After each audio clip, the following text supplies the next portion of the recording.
Good morning, good afternoon. Hi, Kayla's lovely. Hi, countries of the world. Sometimes I celebrate St. Patrick's Day, but I like to celebrate it at home because it tends to be one of those nights like New Year's and Halloween and other holidays that can be kind of like an amateur night for people who don't commonly go out and enjoy themselves in public.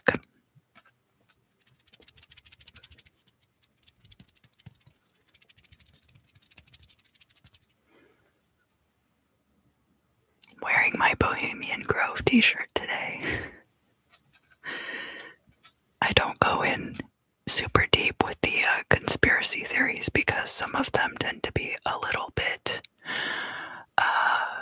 problematic. But I do love a good Bohemian Grove theory. Sorry, I'm drinking tea and I swallow a lot of air, I think, when I drink tea. So I apologize for that.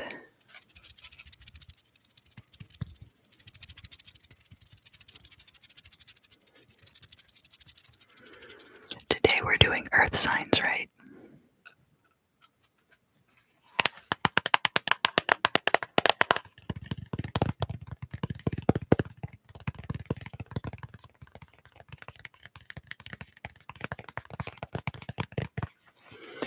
The deck that I'm using this week is the Tarot of the Holy Light. I really enjoy using this deck because it has a lot of symbolism to it. Additionally, the correspondences in this deck are slightly different from the Golden Dawn correspondences, so it makes the readings a little bit more interesting. From time to time, I like to mix it up, you know? Just to let you know, after I am done doing the reading over here, for the general tarot, I will be doing crystal scrying over on the member side of the channel. So you are all cordially invited, but your presence is appreciated in whatever form it takes here on the channel.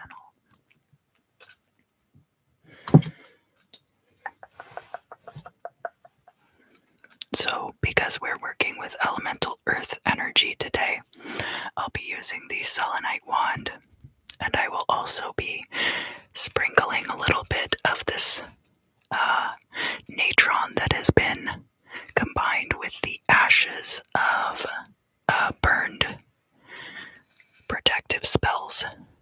So when I work on protective spells, sometimes I have to print it out and go through it myself a few times to try it out, and then I'll change things. And so when I do that, I have to then discard the previous versions, right?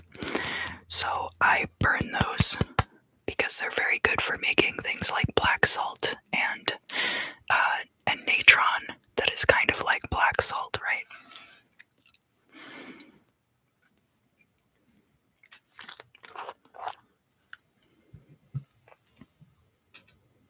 So I really don't need that much of this, and I just sprinkle it over you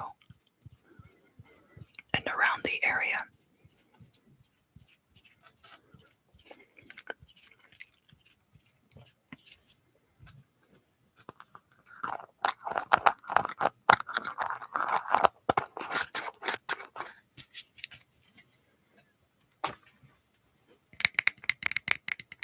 I like those lid sounds. I almost forgot to do that. And we will also be just kind of gently, hi countries of the world, thank you for coming.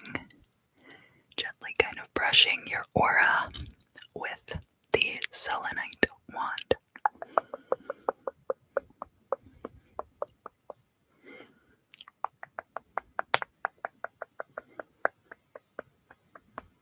Yes, there we go. Wonderful, wonderful.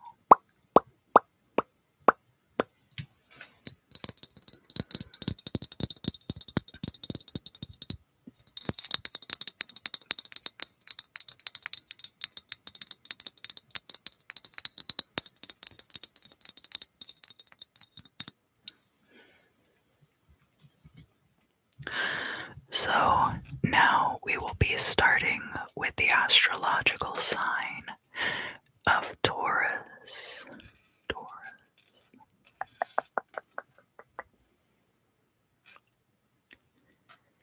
Oh, good. I'm glad to hear you're feeling better. I do remember that you mentioned you had gotten sick. So I'm glad that you're feeling better. And yes, happy St. Patrick's Day to you.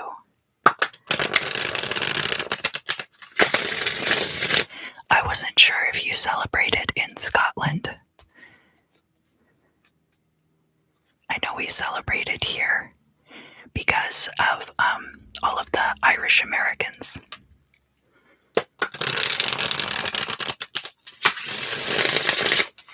So, Taurus, if you would like, just allow anything that you'd like to get some insight on in the reading to float up to the forefront of your thoughts.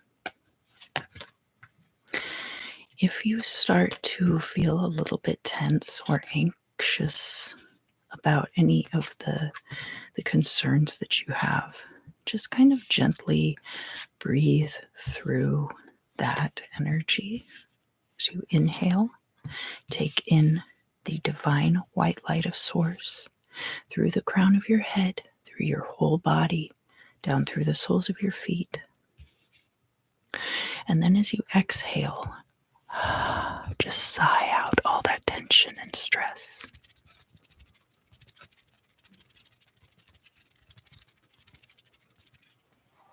So, I'll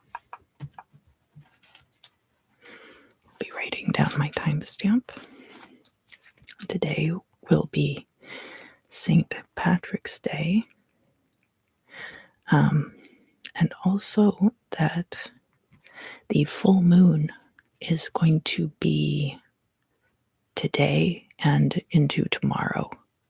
So kind of like the most full point of the full moon, I think, is actually going to be at midnight on the West Coast. But that today and tomorrow and even on the 19th, on Saturday, you could still work with that full moon energy. That is the full moon in the sign of Virgo. Good for organizing.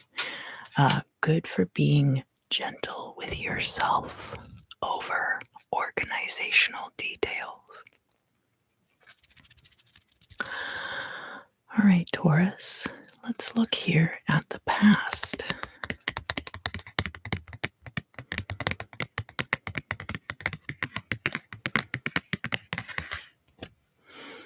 The card that we have in the past for you is the Devil.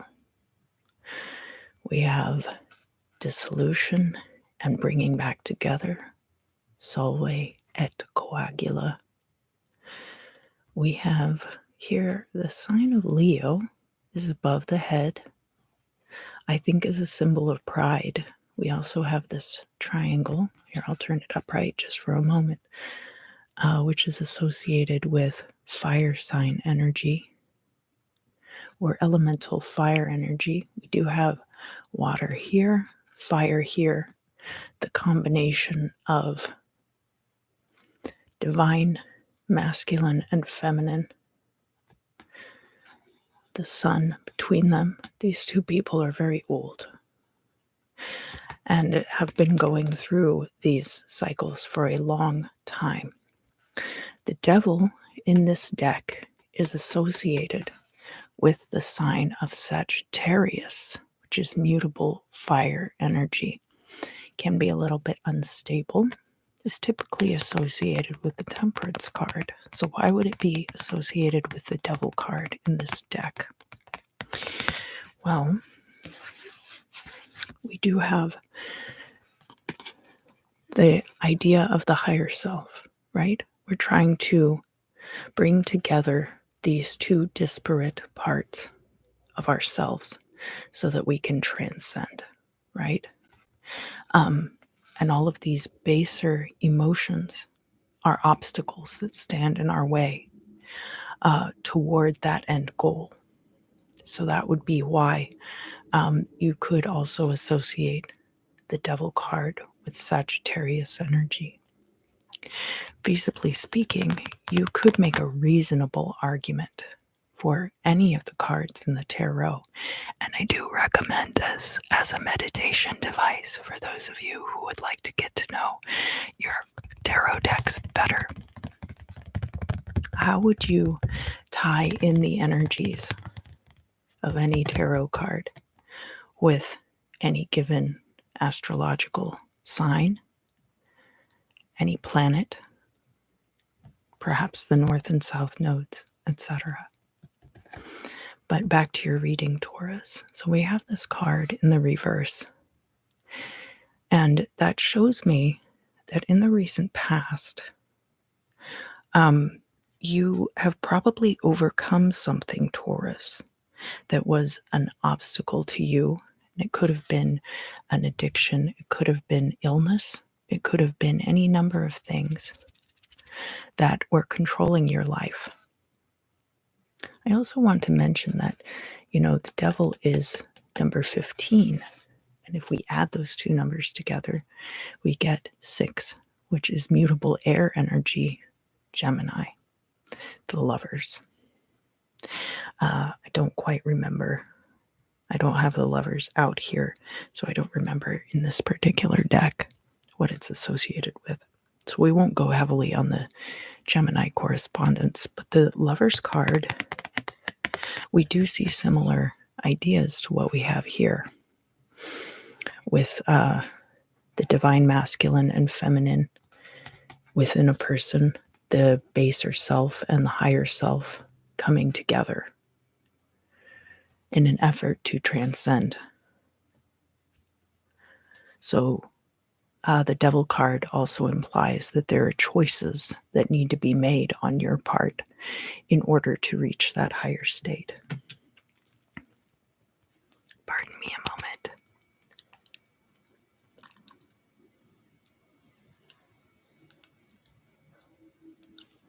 My lips were a little bit dry. Okay. This is Prickly Pear Lip Balm. So now let's look at the place of the significator.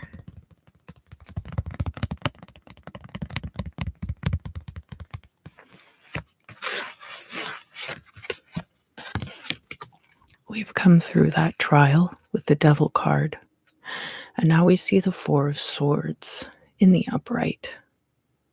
This person is kind of half divine masculine and half divine feminine. So we have reconciled that and have come to a place of rest and rejuvenation. We do have some fixed signs represented here. The lion, Leo the lion. We have Scorpio also depicted here. This card is given as the middle decan of Aquarius, ruled by Mercury, which is a very interesting energy to associate with this card because typically Mercury means fast movement, communication. But where we're looking at it in the energy of Aquarius, this can be waiting for new ideas to come in. It can be communication among social groups, which tends to, even in this day and age, be a little bit slower. When you're making plans with your friends and you kind of have a group chat and you're all figuring out your schedules, there's a lot of pauses in there. Whereas if you're contacting just one person, sometimes it's a lot easier to hash out those details on the front end. So there could also be some scheduling involved in this 4 of Swords energy. But I do think a lot of this is going to be recovering from whatever you shed with this Devil energy. Crossing that 4 of Swords, we have the 5 of Wands. The 5 of Wands is a card of creative collaboration. And there can be some contentiousness involved in this. We do see the word opulence up at the top. But the idea that we get is that all of these are representative of planetary energies, and then we also have the moon and the sun as our luminaries. And all of those energies are coming together, and then they're being spit back out by the prism effect down here, such that that light is being purified and refined. And this kind of collaborative group creative project, so this would be a little bit different from the Three of Pentacles, because the Three of Pentacles is strictly work. This would be more creative pursuits. You're all involved in this together because you're part of the creative field. This is going to be the last decan of Leo, ruled by Mars. So, creative energies. Leo, ruler of the 5th house, having to do with creativity, romance, can have to do with childhood. Overall, it has to do with one's passions. So, with Mars in Leo, we are pursuing those passions. This can be a very competitive field, of course. But really, when it comes right down to it, if you're doing something that no one else has done before, if you're being really, really creative and out there, you're only in competition with past versions of yourself. But there can be some things that crop up with this, like crabs in a bucket type mentalities, where people will try to drag others down. Here, where we see this crossing, the current situation, it looks like everything is fairly harmonious. And in fact, remember, we do have Mercury in Aquarius, which is going to be good for communication among social groups. So now, Taurus, let's come down to the Imam Silai, which I like to pretend there's a 12 houses wheel laid out over my Celtic cross. And down at the bottom of that, the 3rd and 4th house's cusp is the Imam Silai, and it has to do with the origins and foundations of what we're going to end up looking at in the goal or destiny position up here in the midheaven. So that is going to be how all of that starts. So what we have down there is another 4. We have the 4 of discs. We're seeing kind of like mid-range energies right now, as far as progression through the minor arcana of the tarot. So we've got a couple of 4s and we have a 5 in the current environment. So the 4s are a place of some stability. It is like a happily ever after, but you know there's going to be a sequel, would be the 4 of Wands. And this is kind of the same deal. So 4 of discs is about holding on to resources, conserving one's resources. This is going to be the middle decan of your sign, Taurus, ruled again by Mercury. So now both of these 4s, we've got Mercury energies coming into this reading. So a lot of communication, could be short distance travel or quick travel involved in this as well. As I mentioned, 4 of Pentacles being conservation of one's resources. So where we see it in the reverse, it's possible that at this time you are having to dip into your savings, or it could be that you don't have things like medical insurance through a job, or it could be that you are expending a lot of your energy. So it could be monetary resources, but it can also represent your physical energy. Now, that's not necessarily a bad thing.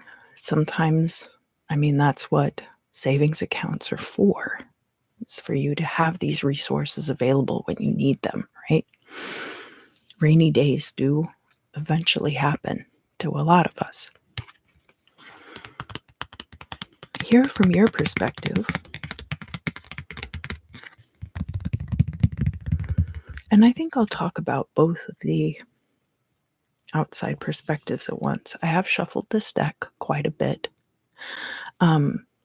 So the 2 and the 3 of Cups were dealt out back to back, but they have appeared, the 3 of Cups has appeared separately in a reading, so I know that they weren't, previously stacked next to each other. But from your perspective, we have this 2 of Cups energy. So this is the middle decan of Cancer, and it's going to be ruled by Mars. And this 2 of Cups energy, we have a balance between fire and water here.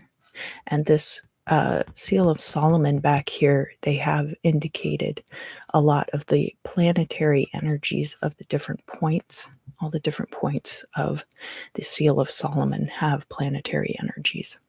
That's part of the lesser banishing ritual of the hexagram. So if you want, you could go watch that video and learn more about that. But this 2 of Cups is going to be an emotional proximity between you and another person. Just like the sun and moon following each other. These two serpent, like a wyvern and a serpent, maybe it looks like. It could be a very close friendship. It could be a romantic partnership, especially if the 2 of you are collaborating on some kind of project together, right? Maybe the 2 of you are both part of this team. From your perspective, you see this as emotional reciprocity, and there's a lot of action and passion there with that Mars energy in Cancer. There's a little bit of tension there too, because of course, Cancer being all about that reciprocity, where we have so much action, there's bound to be a little bit of friction. Some people see that as a good thing. I don't know.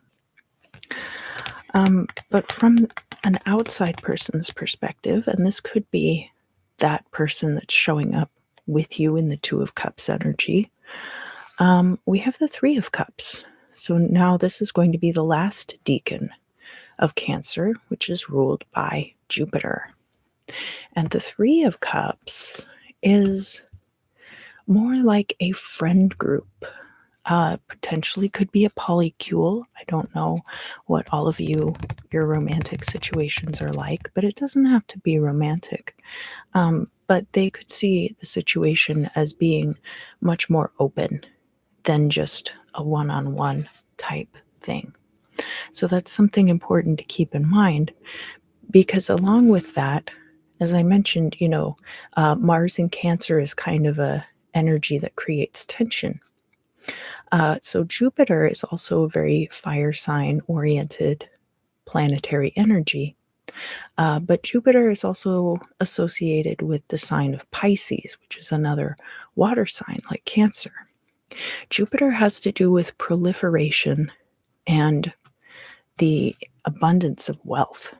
And so this reciprocity of emotion with others, this other person might be seeing that as a means of all of you together proliferating good feelings, wonderful friendships, and possibly also wealth. So now let's look at the future energies. The future energy for you, Taurus, is the Ace of Wands, and it's showing up in the reverse. But now sometimes cards show up in the reverse in the future because that is a potential energy. So what this tells me, Ace of Wands is a new creative beginning. It is a masculine type of fertility. It's like when God said at the beginning of Genesis, "Let there be light." This is the first decan of Aries, ruled by its ruling planet of Mars. So we're talking about action. We're talking about beginnings. We've got that creative fire sign energy. It also sounds like somebody might be starting a motorcycle or something down in the parking deck. So if you're able to hear that, I do apologize. And because this card is showing up in the reverse, in the future, I think this beginning is coming in for you very soon. And this might be something that you don't yet recognize. It might even be, so if we add this Ace of Wands to this Five of Wands, we're also going to see the Six of Wands, which is victory. So that could represent the potential for victory coming in for you as well, Taurus. Very exciting. From your perspective, we had this Two of Cups, right?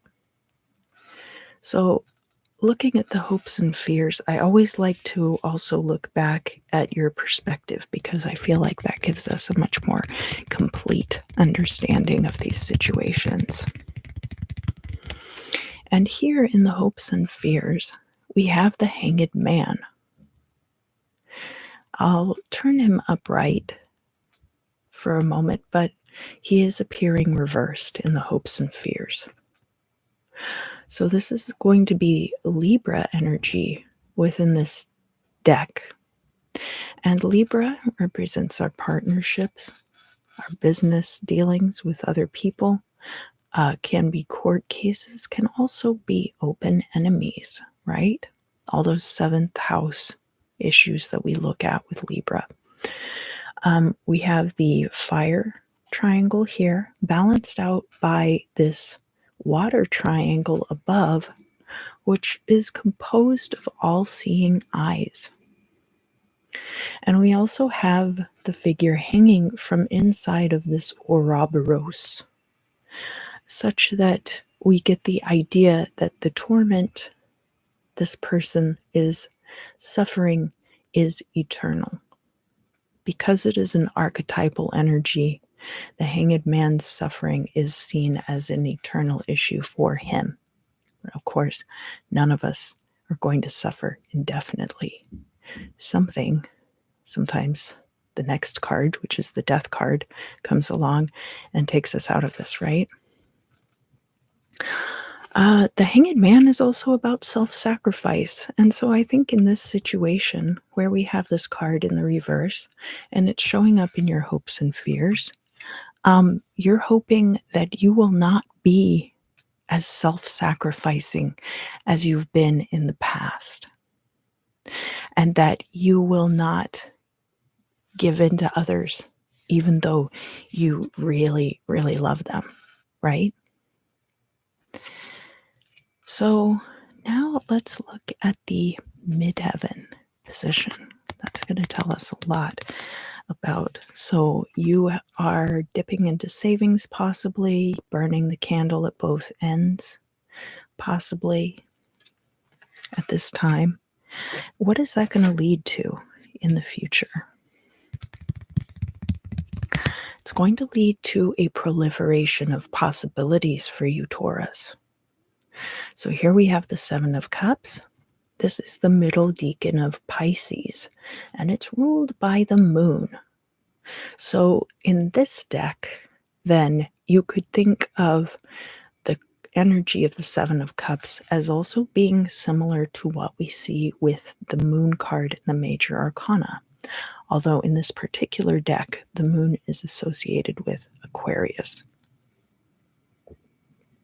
But we're looking at things like the path forward being unclear, things possibly not being fully revealed or illuminated. We do see at the top that we have this moon illuminating the scene rather than the sun. We kind of have this wheel of suns in the background, showing that each of the streams of light that each one of these suns puts out, right?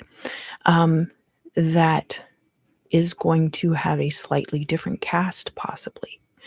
It's going to make each one of those options appear slightly different. And so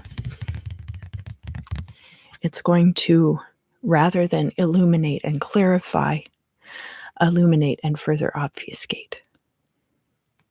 However, this does mean that you have a lot of options opening up to you in the future. And we are seeing that. We're seeing the potential for great success coming in for you, Taurus. So, your final outcome card. Oh, Kayla's lovely. You can also, if you keep getting the moon card, which I understand, like when I get the Two of Wands in a reading, I feel like that this isn't really telling me what I need to know. Like, yes, I know I need to plan for the future, right? I recommend using like a deck of playing cards then to clarify, because you'll get more direct answers, or possibly like a Lenormand or a Kipper deck, because that's going to simplify things a lot. So you can pull some like 3 or so clarifiers for the moon card, and it will give you like at least a trail of breadcrumbs you can follow. I hope that helps. And I totally relate to that. I think it was last month in February, a lot of the Leo readings had the moon card showing up in them. But the final outcome for you, Taurus, in this particular reading is the Fool card reversed. Oh, you're quite welcome, Kayla's lovely.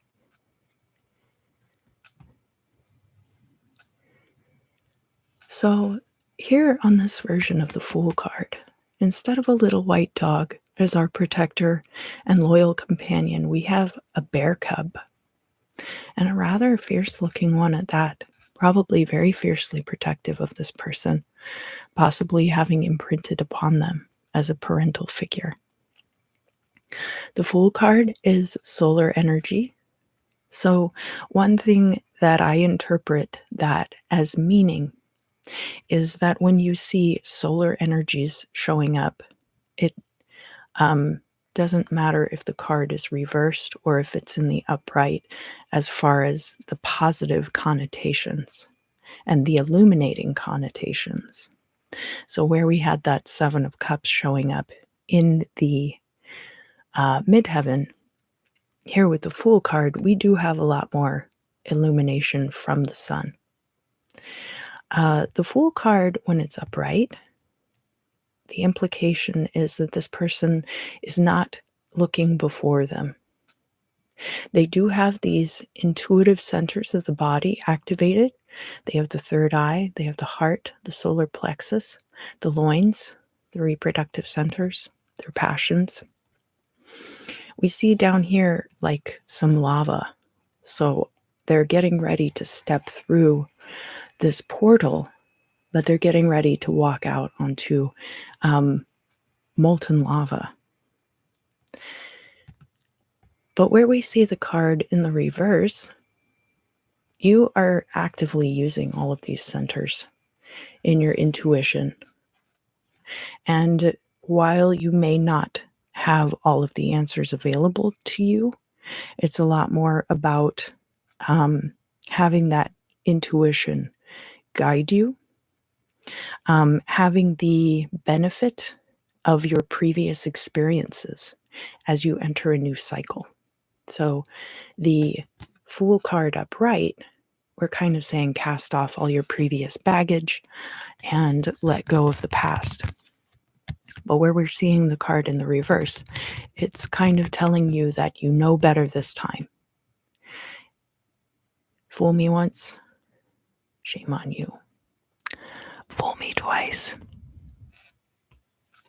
you won't fool me a second time. Alright, Taurus, so that is going to conclude your tarot reading for this week. I do hope you enjoyed it. I will be going, after I finish this live stream, over to the members side of the channel, and I will be scrying with this beautiful piece of garnierite. You are cordially invited, of course, but your presence is appreciated in whatever form it takes. I also do want to mention that I do personal readings, and all of the information for that is down in the description box. So now I'm going to turn these cards over, and we will move on to the sign of Virgo. And those of you with your moon in Virgo, well, thank you for coming, Kayla's lovely. It's always good to see you. We'll be benefiting from this full moon.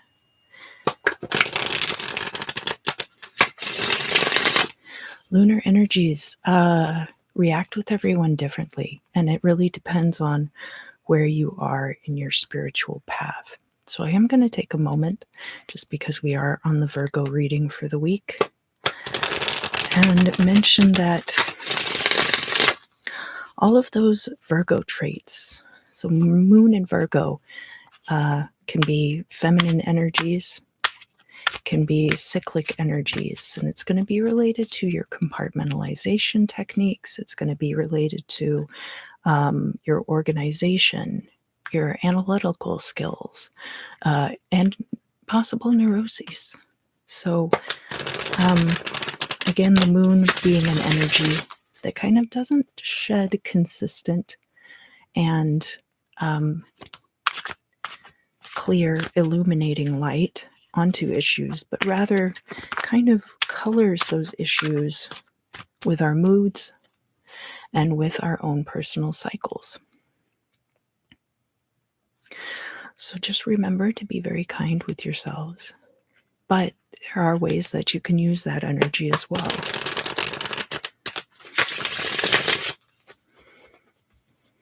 If you need to get organized, if you are planning your next steps, it is a good time for that.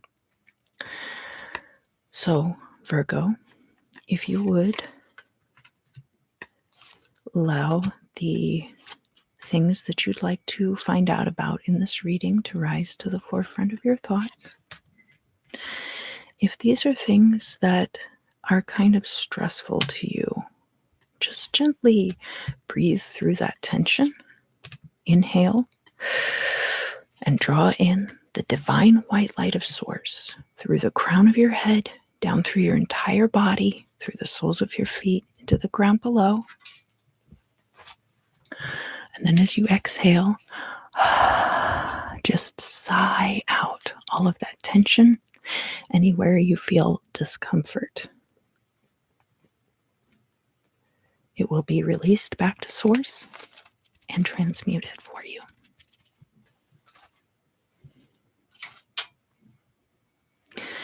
All right, so let's start with your reading, Virgo.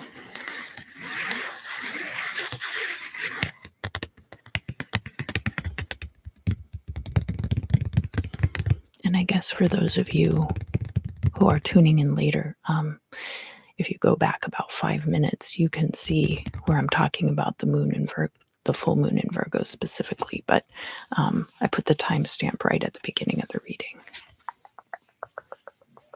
So in the past, we have the Three of Swords. This is going to be the energy of the last decan of Libra, which is ruled by Mercury. So communication about the fairness and equanimity of things, because of course, equality is different from equanimity, is different from fairness, right? And the ways that these things can be disputed and argued is almost infinite. Really, as many opinions as there are in the world, we can have communication about them. The Three of Swords is a card of argument, disagreement. It is not outright combat the way that you see with the Five of Swords, but it is a very contentious environment. I have been in relationships in the past where this Three of Swords came up fairly regularly. And it wasn't that those relationships were necessarily abusive, but they were very contentious. There was a lot of turmoil. So, where we see that in the reverse and in the past, it looks, Virgo, like you have left a lot of that behind you, which is wonderful, wonderful to see.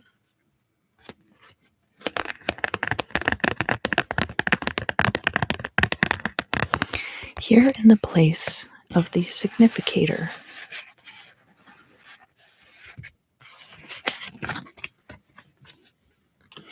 we have the Six of Pentacles, and this is going to be fellow Earth sign Taurus's first deacon, ruled by Taurus's ruling planetary body of Venus.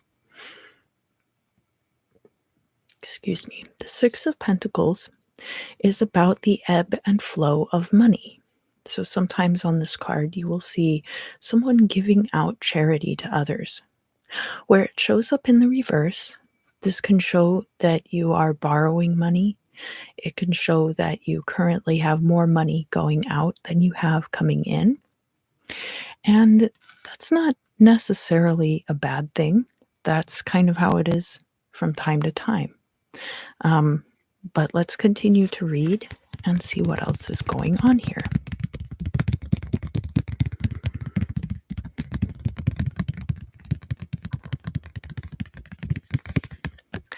So, crossing that, we do have the Seven of Swords. This is a very perfidious energy, right? We have the second deacon of Gemini here, ruled by Venus. So the duality, finance versus romance, is coming up here. We also have the idea of the fox in the hen house being brought up on this card. And the rooster, of course, trying to save the hen. Sometimes what is depicted on the Seven of Swords is someone stealing a quantity of swords and only leaving two behind. Again, our luminary on this card is the moon. So the moon showing that this situation is not illuminated at this time. You might not be fully aware that this deception or that this underhanded treachery is taking place. And this could be something that is being perpetuated against you and limiting your money at this time. Someone might be trying to make you reliant upon them as a means of control. And that doesn't have to be in a partnership. That can be, well, I mean, it can be a business partnership. It can be your employer. It can show up in all kinds of ways. But down here in the MMCLI, so I like to imagine there's a 12 houses wheel laid out over my Celtic cross. And down here, the cusp of the third and fourth houses is the MMCLI. And that has to do with the origins and the foundations upon which the midheaven or goal or destiny is going to be built. And that's going to be occurring far off in the future. So down in the MMCLI, we have the Justice card in the upright. And in this particular deck, we're talking about Cancerian energies. As I mentioned at the beginning of the video, this deck has different correspondences than the Golden Dawn correspondences that I typically use. And it's fun to do that every once in a while and kind of mix things up and freshen the energies of the different cards. So where we have this reciprocity, right, between possibly fire and water, two very different energies, how do they find that middle ground between, right? How do they, without extinguishing the fire or evaporating all the water away, reconcile those two very different viewpoints? So that's kind of what we're talking about with the Justice card here, that there are two very different viewpoints that are going to be coming together to be reconciled. And this, of course, is leaving this Three of Swords energy behind. So, Virgo, you might have reached a point in your life where you have given up on having opinions, or are no longer very concerned with drama or politics, and have left that behind, leaving you open to this negotiation. And we see that kind of further reinforced here with the Emperor card showing up in the reverse from your point of view. So the Emperor in this deck is Jupiter energy. We see in the Emperor's hand the indicator in the tarot of power, which is the holy hand grenade. And this imagery is mirrored here where we see the phoenix rising up, so the resurrection, and the balancing of the two luminaries, the light of the sun and the reflection of the moon and the cycles of the moon. The sun being very constant and the moon being on these different cycles, which are still quite predictable. The Emperor can be seen as a despot when he shows up like this. So you might even be perceiving that someone around you, perhaps the person involved in this, the Seven of Swords, the treachery, the perfidy, that person might be showing up to you like a despot, like somebody who's very overly controlling, doesn't know how to mind their own business, creates political turmoil, perceivedly to their own benefit, although usually,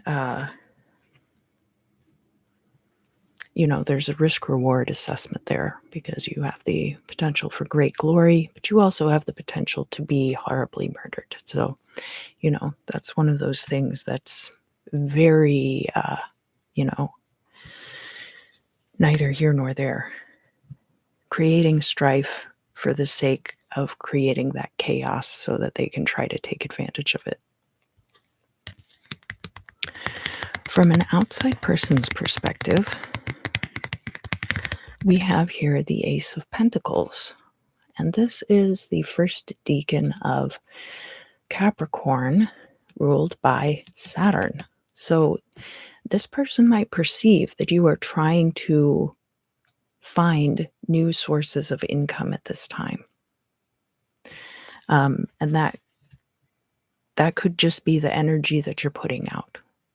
It's not per se an energy of lack, right? Or an energy of overt scarcity. But it's important to maintain above that an understanding that you're not coming from a place of scarcity. So finding ways to maintain your livelihood, and we all make our cuts here and there, and not from necessarily that idea of scarcity, but knowing what we need to do to make things work out, right? So understanding that this is going on. This is a little bit of a complex situation for you this week, Virgo. And I have to say, I feel very compelled by it as well, having a Virgo rising, as most of you know by now. Here in the future, Virgo, we do have a predestined energy. It is appearing in the upright. And this is a very good thing to see if you are concerned about finances at this time. It is the Eight of Pentacles, and it's in the upright. This is consistent streams of income. It can represent a long-term career.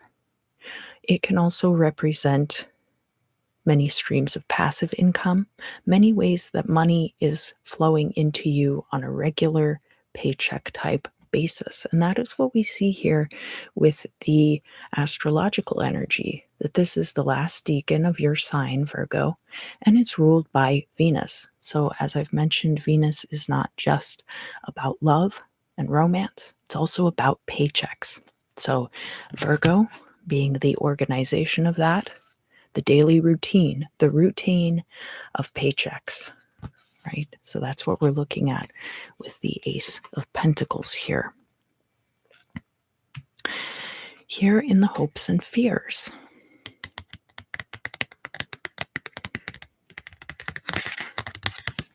I do see, Virgo, that you have the Knight of Pentacles showing up, and this is your energy coming out again in the reading, in the place of your hopes and fears.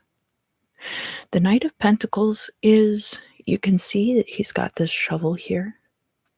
He's a bit of a treasure hunter. Sometimes you run into skeletons when you're out treasure hunting. The Knight of Pentacles is money coming into you, and it can be coming quickly. The Knights are fire energy. So the Knight of Pentacles is the slowest of all the Knights, but that doesn't mean that he is slow. It just means that he is a very steady and grounded of the Knights. I had something else to say about that, and it kind of fled my mind momentarily. If it comes back to me, and I think it's important, I'll tell you. So here in the midheaven,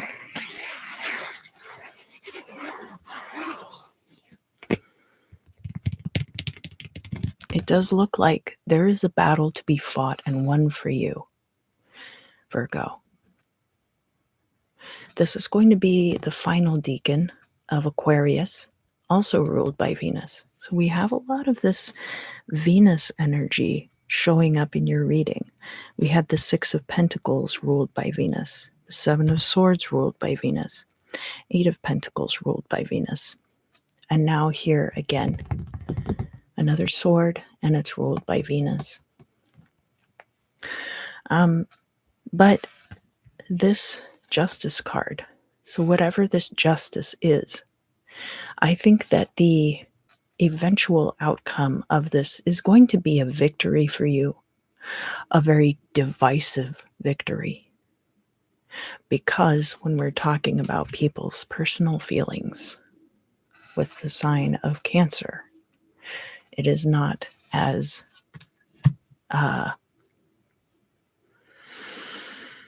objective. There we go, that's the word. It's not as objective as that air sign energy of Libra by a long shot. So that's something important to keep in mind. And Aquarius, ruled by Venus, that is financial situations among social groups, and it also is romantic situations among social groups. So if you have ever been involved in a friend group where there was where everybody kind of dated among each other, you understand how messy that can get. So that even though we're dealing with the very objective air sign energy of Aquarius, there's still the potential for these situations to crop up. However, you're coming from a place of advantage, Virgo, because you have left a lot of this turmoil, this kind of energy in the past. So you won't be bringing that forward into new situations. And that is why this is going to be available to you. Now, I say predestined energies, but of course, I really want to remind you that nothing, good or bad, that I say in these readings is going to supersede the importance of your own free will. Your final outcome, Virgo, for the reading this week. Very positive. We have the Magician here. And the Magician here, we have the fire creative symbol of the id. We have another creative fire triangle here around the reproductive centers representing the ego. And we have another fire triangle with wings this time above the head representing the superego. And this shows the path that our manifestations take as they come down to the earth, become grounded, and become part of our reality. So the wings are here, the wings are here, the wings are also up here. He holds a caduceus in either hand. So these are the symbols of Mercury, can symbolize medicine, and represents that power to manipulate the fabric of reality itself. In this particular deck, the Magus, Magician, is associated with air sign energy. So bringing in objectivity, we do have a lot of swords in your reading. That 3 of Swords, 7 of Swords, 5 of Swords, all the odd swords too.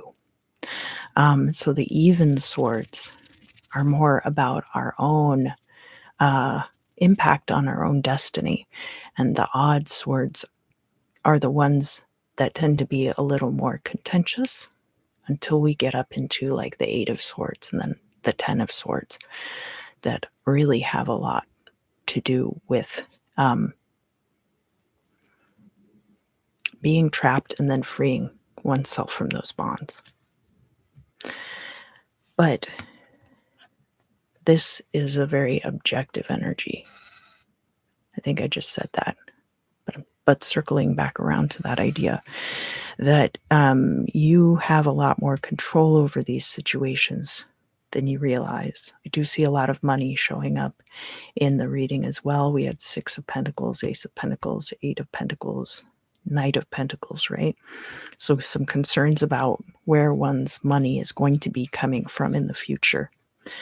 And this is a general reading. So it'll be different for all of you. But the fact that you've conquered this is going to put you so much further ahead, Virgo, than you would have been otherwise. All right, so that is going to conclude the Virgo reading for this week. I'm going to turn these cards over and we can move on to the sign of Capricorn. Now, I do give personal readings, and that information is down in the description box below. And I am also going to be going after the conclusion of this video, after I do the Capricorn reading, and I will be doing some crystal scrying for the energy of the earth signs. And that's going to be over on the members side of the channel. So you are cordially invited to join us over there, but your presence is appreciated in whatever form it takes. And I do want to thank all of you who come out for the live streams. It really does mean a lot to me. Oh good, hi Confused Rock. Happy St. Paddy's Day. Do you have plans?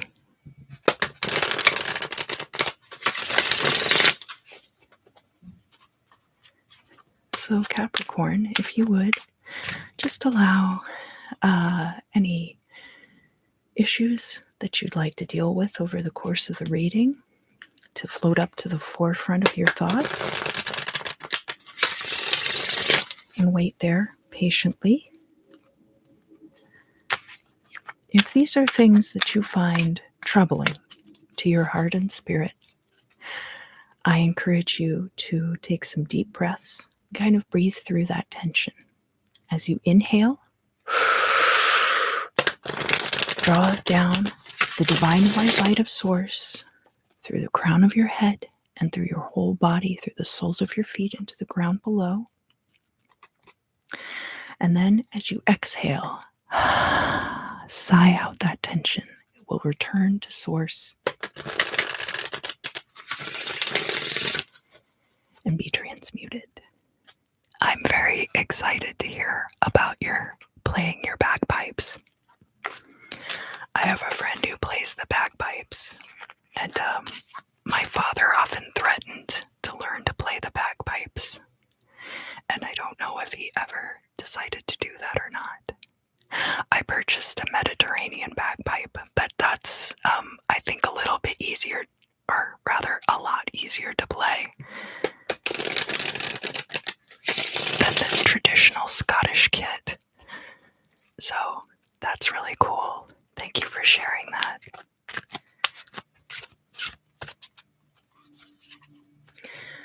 All right, Capricorn, I am almost done shuffling your cards. I swear. Okay, here we go.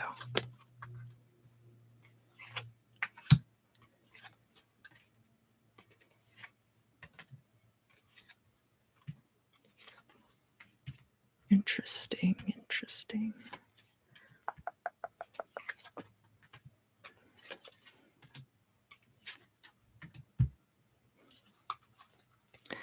So, you should. Honestly, I've made quite a bit of money from people who wanted me to stop playing music and were paying me to shorten my set.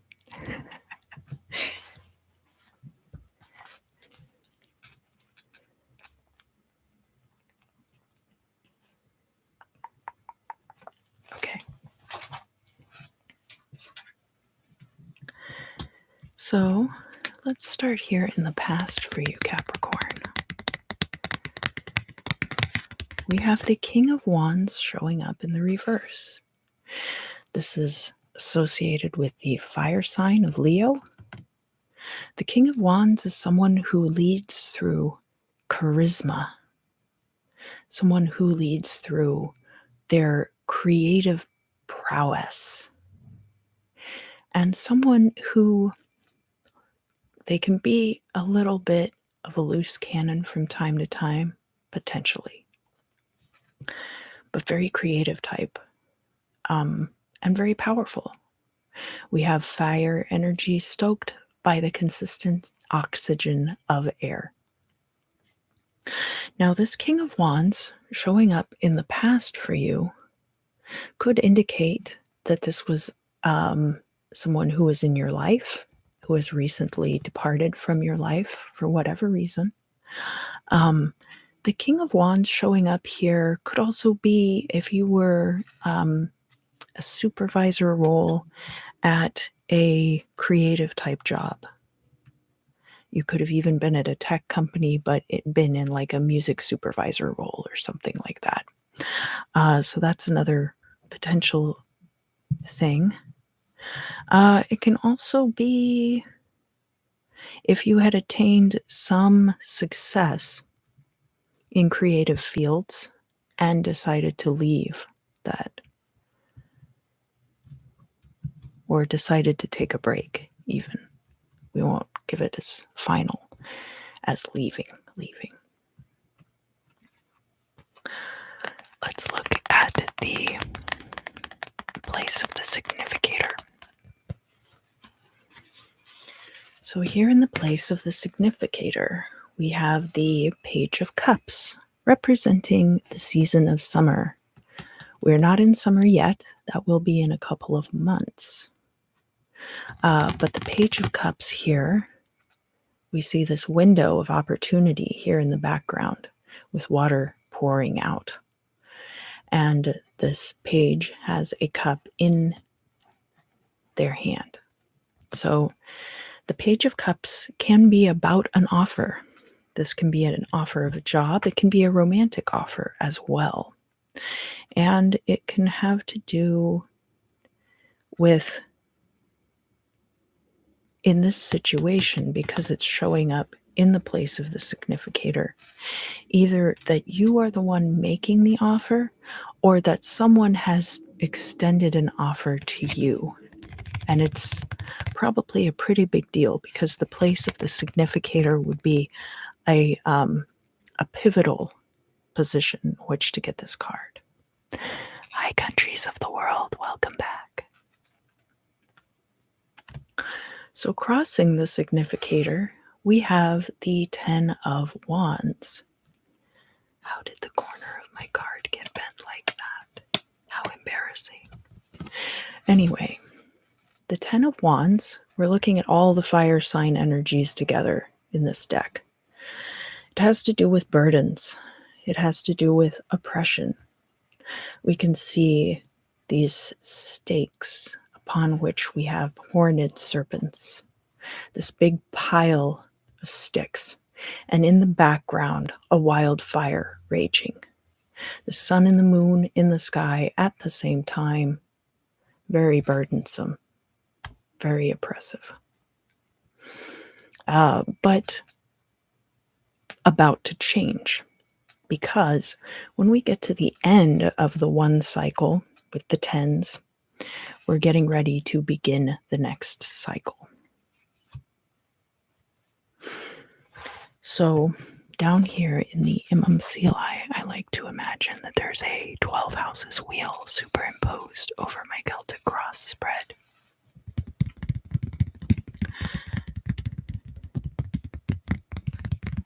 So down in the MMCLI, we have the 2 of Pentacles. And this is the second decan of Capricorn, your sign, ruled by Venus. So balancing things. We have the balance between light and dark, cycles of the moon. We have the balance of the sun and the moon. Sometimes they're in opposition. We get that full moon. So this could be even potentially related to the full moon that we will be experiencing this week if you're watching the reading this week. Even though that full moon is in Virgo, this card has a lot to do with those cycles. So timing-wise, might be something that you're presently dealing with in this week. But with this Capricorn, Venus in Capricorn energy, this is kind of a consistency, right? Capricorn being career-oriented, 10th house things, and then Venus, as I've mentioned a lot in this particular video, having to do with not just romance, but also one's finances, and really on a paycheck type basis. So things coming into balance for you, and that is definitely going to alleviate these burdens. From your perspective, Capricorn, we have another 10, so some endings for you this week. We have the 10 of Swords, which is air signs. And of course, this is one of the very troublesome cards of the tarot. But this is something you're undergoing from your own perspective. You could perceive that this ending is very painful. So I do not mean to diminish that by any means. However, we look at it from an outside perspective. And we see the moon card in the upright. This is going to be Aquarius energy in this deck. And we do see things are rather unclear at this time. The moon does not shed consistent light. It sheds light according to what part of the cycle that it's in, because it's reflecting the light of the sun. So we don't know what's going on in these buildings over here, could be good, could be bad. We're not able to see what's going on in the water. The new moon is a wonderful time for shellfish to shed, because they are less likely to be detected by predators. We also have the fight here in the foreground between, or in the middle ground rather, between the feral wolf and the domesticated dog. And it's unclear which one of them will be the victor. The Aquarius energy, when we're looking at that as the prism through which the moon card is being projected, has to do with brand new things. So talking about that.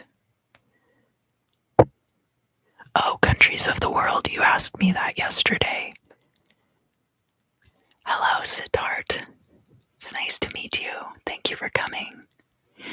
And I told you it was the scene from American Psycho where Patrick Bateman and Lewis are in the bathroom, and Patrick Bateman was going to strangle him. And Lewis was all like, "Oh, I didn't know you were interested in me like that." And Patrick gets all grossed out and he has to leave. I thought it was funny because I thought it was just like, what a prude. Anyway, so where we have this Aquarius prism through which we're viewing the light of the moon. Hi, Malik. Thank you for coming. It's good to see you. There's also ideas of social groups and politics of those social groups. So that could be another aspect to this situation at this time. Here in the future, we do have the Two of Wands. The Two of Wands is a portal into the future beyond which you're not quite sure what lies.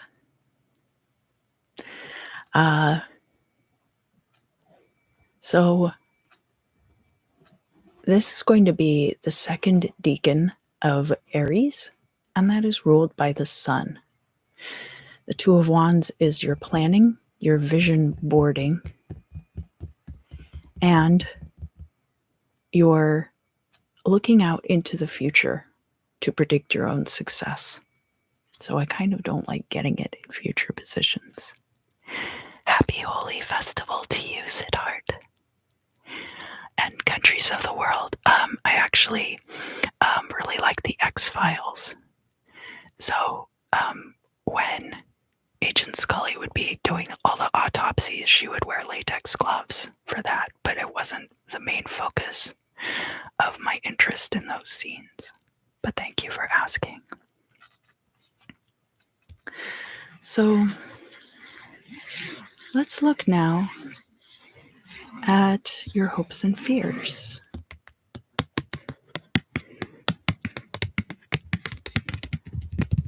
And in that position, we have the Eight of Swords in the reverse, hoping to free oneself from this bondage. Absolutely. Eight of Swords is the third decan of Gemini, which is ruled by Saturn. And Gemini, of course, is a lot of those third house traits, communication, short distance travel. It's a much more fluid, mutable energy, whereas Saturn is very much about concretion and stability, and so has a very slowing effect on that Gemini energy. And thus we perceive that we are stuck, even if what's going on is just that we're moving very, very slowly. So Capricorn, at this time, you could be hoping that those swords are going to swing open and you will be allowed to walk through unencumbered. Here in the midheaven. So, oh, I've never seen that movie. I don't think I've even heard of that movie. Katie Holmes is all right. I'm trying to think what movies I saw her in. I feel like I saw her in something that I really liked, but it was a long time ago. Oh, interesting. So down here in the MMC lie, we had the Two of Discs. And this is that middle decan of Capricorn, ruled by Venus.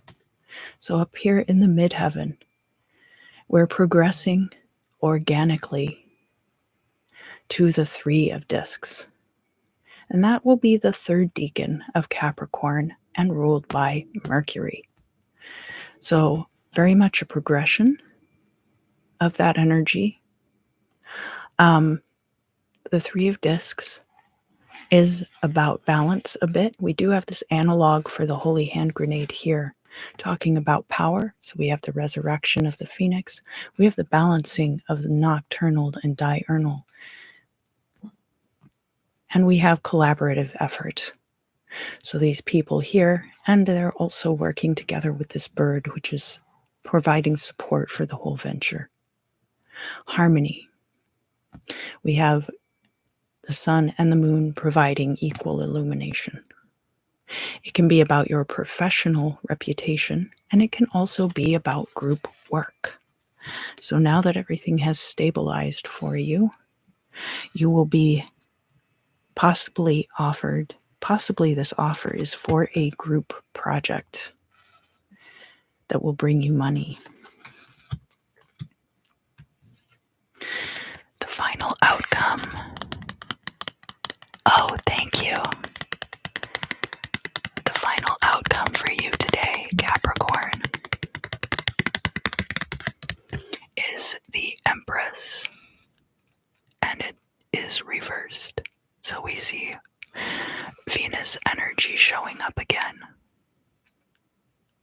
The Empress showing up here in the reverse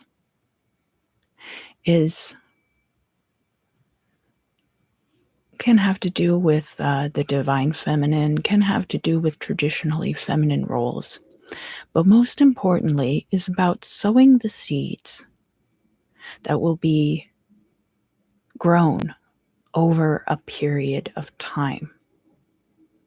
Now, this card showing up in the reverse, some of you, this could be a romantic partner coming in. So if you're here for a love reading, there is the potential for a new romantic partner, masculine, feminine, non-binary, doesn't really matter, because the Empress is associated with Venus. But it can also be the beginning of a new long-term project that you are not yet anticipating, right? So here in the future, we see that you are doing some planning. And in the midheaven, of course, we see that there will be a collaborative project. Perhaps you perceive that this project will last a short time, but it could actually be something that ends up being a very long-term project and could be a good source of money for you. It could be a way that you end up meeting new people and growing close to them. So, thank you for joining me for the readings today. We did have countries of the world acting as our moderator today. Thank you for that. Thank you to all of you who have joined me here for the Earth sign readings. Happy Holi to those of you celebrating the Festival of Colors. Happy St. Patrick's Day to those of you in Ireland and other places around the world where they celebrate St. Patrick's Day. And also, I think that yesterday and part of today is actually the holiday of Purim. So if you get a chance, go out and eat some of those delicious hat-shaped cookies. And I do invite you to learn the story of Purim. It's very interesting. Thank you, thank you, thank you, thank you, thank you. You're all absolutely delightful. I will be going over to the member side of the channel now to do the crystal scrying. You are cordially invited. Oh, thank you, Confused Rock. I hope you have a pleasant evening as well. Good luck with your bagpipes performance. I'm sorry that I'll be missing it. Your presence is greatly appreciated in whatever form it takes. Thank you, thank you, thank you. And I look forward to seeing all of you again